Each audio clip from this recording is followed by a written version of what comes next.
Livro de Gênesis, capítulos 37 e 38. Os sonhos de José.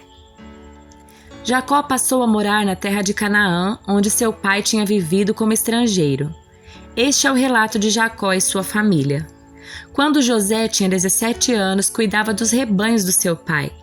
Trabalhava com seus meios-irmãos, os filhos de Bila e Zilpa, mulheres de seu pai, e contava para o seu pai algumas das coisas erradas que seus irmãos faziam. Jacó amava José mais que a qualquer outro de seus filhos, pois José havia nascido quando Jacó era idoso. Por isso, certo dia, Jacó encomendou um presente especial para José: uma linda túnica. Os irmãos de José, por sua vez, o odiavam, pois o pai deles o amava mais que a todos os outros filhos. Não eram capazes de lhe dizer uma única palavra amigável. Certa noite, José teve um sonho e quando o contou a seus irmãos, eles o odiaram ainda mais. "Ouçam esse sonho que tive", disse ele. "Estávamos no campo amarrando feixes de trigo. De repente, meu feixe se levantou e ficou em pé, e seus feixes se juntaram ao redor do meu e se curvavam diante dele." Seus irmãos responderam: "Você imagina que será nosso rei? Pensa mesmo que nos governará?"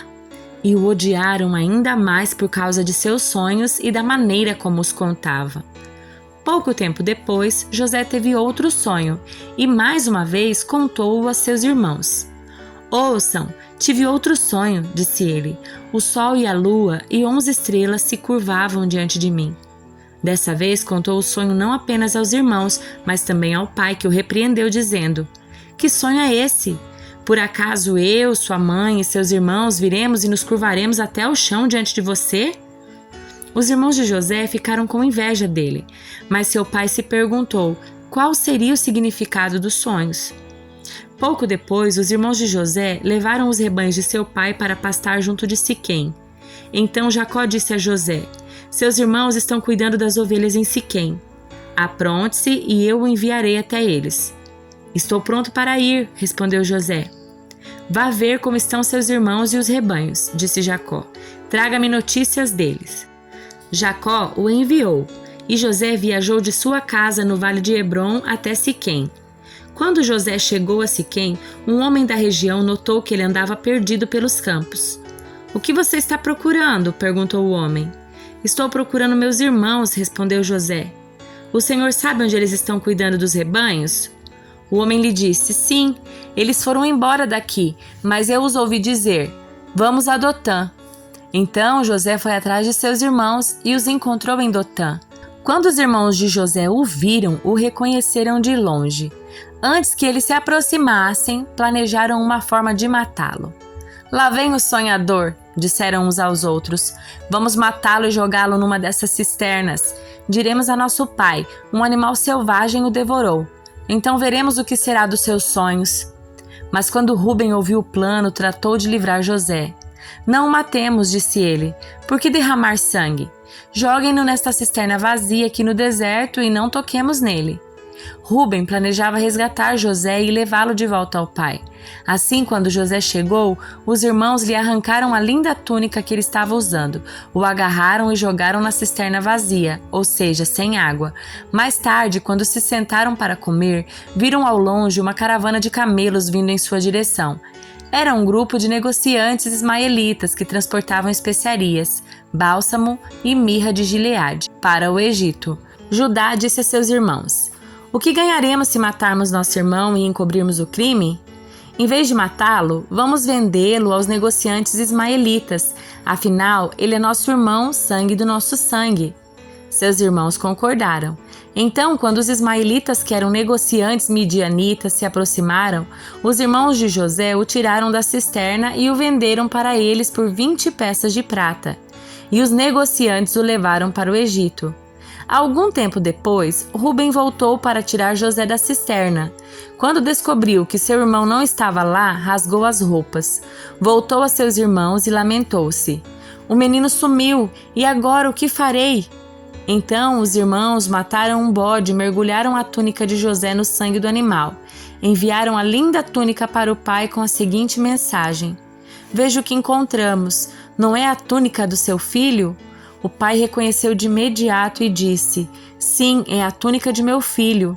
Um animal selvagem o deve ter devorado. Com certeza José morreu despedaçado. Jacó rasgou suas roupas, vestiu-se de pano de saco. Por longo tempo lamentou profundamente a morte do filho. A família toda tentou consolá-lo, mas ele se recusava. Descerei à sepultura lamentando a morte de meu filho, dizia, e continuou a lamentar-se. Enquanto isso, os negociantes midianitas chegaram ao Egito, onde venderam José a Potifar, oficial e capitão da guarda de Faraó. Por essa época, Judá saiu de casa e mudou-se para Adulão, onde foi morar na casa de um homem chamado Ira. Ali, Judá viu uma mulher cananita, filha de Suá, e se casou com ela. Teve relações com a mulher, ela engravidou e deu à luz um filho. Ele chamou o filho de Er.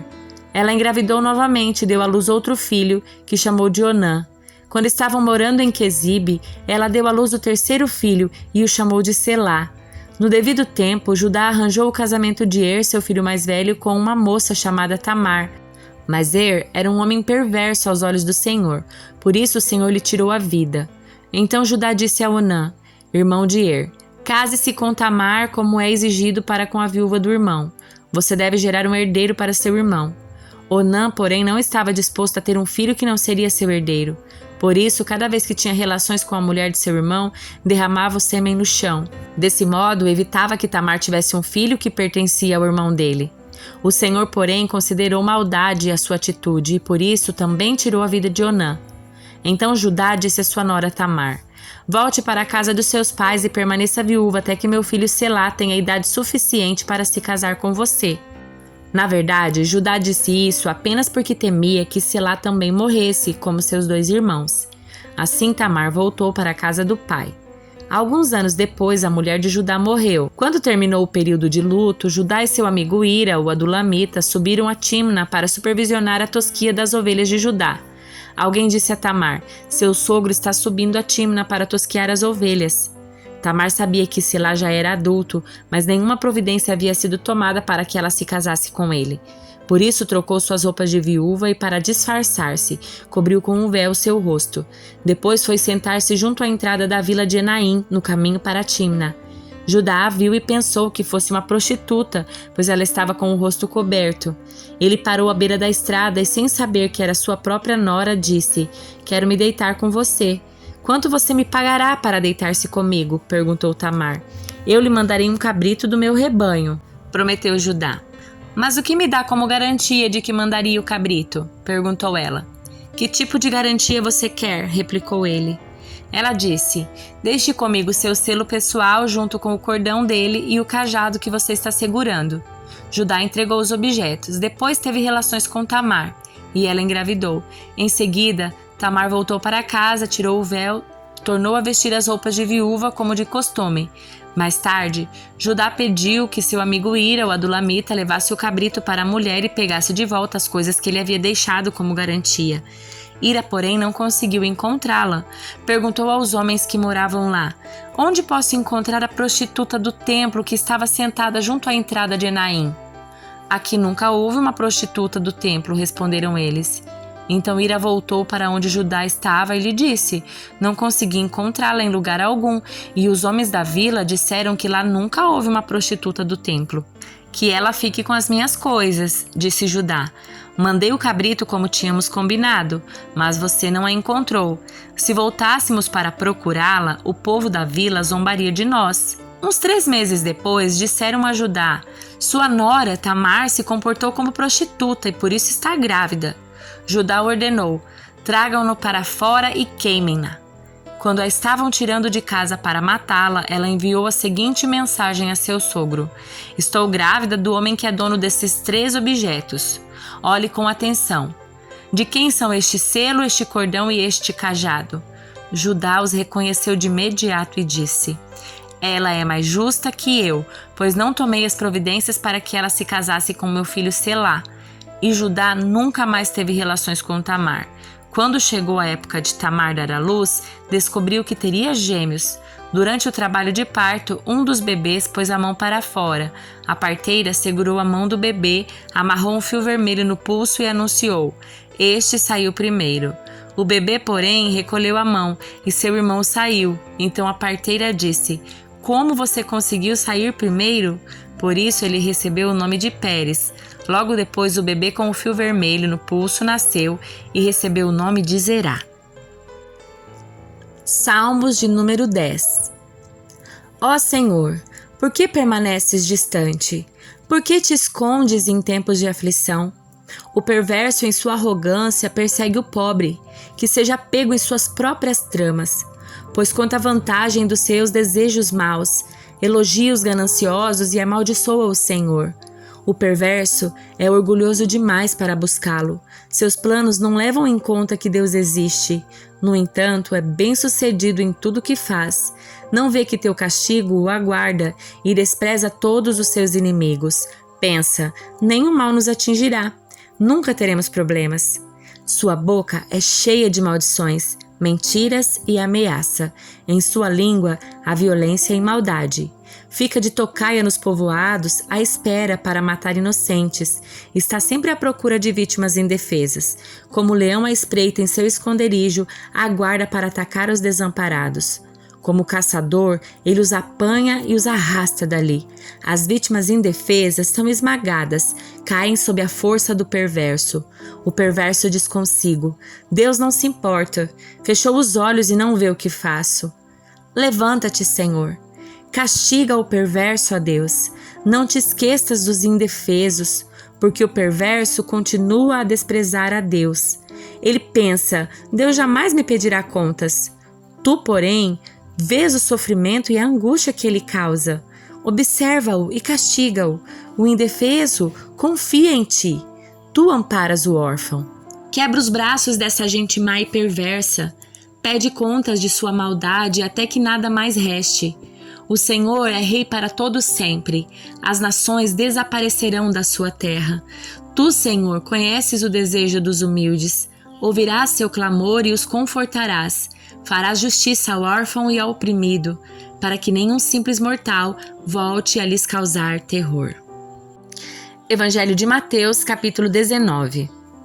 Quando Jesus terminou de dizer essas coisas, deixou a Galileia e foi para a região da Judéia, a leste do rio Jordão. Grandes multidões o seguiam e ele curou os enfermos. Alguns fariseus apareceram e tentaram apanhar Jesus numa armadilha, perguntando: Deve-se permitir que um homem se divorcie de sua mulher por qualquer motivo? Vocês não leram as Escrituras? Respondeu Jesus. Elas registram que, desde o princípio, o Criador os fez homem e mulher e disse: Por isso, o homem deixa pai e mãe e se une à sua mulher, e os dois se tornam um só. Uma vez que já não são dois, mas um só, que ninguém separe o que Deus uniu. Eles perguntaram: Então por que Moisés disse na lei que o homem poderia dar à esposa um certificado de divórcio e mandá-la embora? Jesus respondeu: Moisés permitiu o divórcio apenas como concessão, pois o coração de vocês é duro, mas não era esse o propósito original. E eu lhes digo o seguinte: quem se divorciar de sua esposa, o que só poderá fazer em caso de imoralidade, e se casar com outra, cometerá adultério. Os discípulos de Jesus disseram: Se essa é a condição do homem em relação à sua mulher, é melhor não casar. Nem todos têm como aceitar esse ensino, disse Jesus, só aqueles que recebem a ajuda de Deus. Alguns nascem eunucos, alguns foram feitos eunucos por outros, e alguns a si mesmos se fazem eunucos, por causa do reino dos céus. Quem puder, que aceite isso. Certo dia, trouxeram crianças para que Jesus pusesse as mãos sobre elas e orasse em seu favor. Mas os discípulos repreendiam aqueles que as traziam. Jesus, porém, disse: Deixem que as crianças venham a mim, não as impeçam, pois o reino dos céus pertence aos que são como elas. Então, antes de ir embora, pôs as mãos sobre a cabeça delas e as abençoou. Um homem veio a Jesus com a seguinte pergunta: Mestre, que boas ações devo fazer para obter a vida eterna? Por que você me pergunta sobre o que é bom? Perguntou Jesus. Há somente um que é bom. Se você deseja entrar na vida eterna, guarde os mandamentos. Quais? Perguntou o homem. Jesus respondeu: Não mate, não cometa adultério, não roube, não dê falso testemunho, honre seu pai e sua mãe, ame o seu próximo como a si mesmo. Tenho obedecido todos esses mandamentos, disse o homem. O que mais devo fazer? Jesus respondeu: se você quer ser perfeito, vá e venda todos os seus bens e dê o dinheiro aos pobres. Então você terá um tesouro no céu. Depois, venha e siga-me. Quando o rapaz ouviu isso, foi embora triste, porque tinha muitos bens. Então Jesus disse a seus discípulos: eu lhes digo a verdade, é muito difícil um rico entrar no reino dos céus. Digo também, é mais fácil um camelo passar pelo buraco de uma agulha que um rico entrar no reino de Deus. Ao ouvir isso, ficaram perplexos e perguntaram: então quem pode ser salvo? Jesus olhou atentamente para eles e respondeu: para as pessoas isso é impossível, mas tudo é possível para Deus. Então Pedro disse: deixamos tudo para segui-lo, qual será a nossa recompensa? Jesus respondeu: eu lhes garanto que quando o mundo for renovado e o Filho do Homem se sentar no seu trono glorioso, vocês que foram meus seguidores também se sentarão em 12 tronos para julgar as 12 tribos de Israel. E todos os que tiverem deixado casa, irmãos, irmãs, pai, mãe, filhos ou propriedades por minha causa, receberão em troca 100 vezes mais e herdarão a vida eterna. Contudo, muitos primeiros serão os últimos, e muitos últimos serão os primeiros.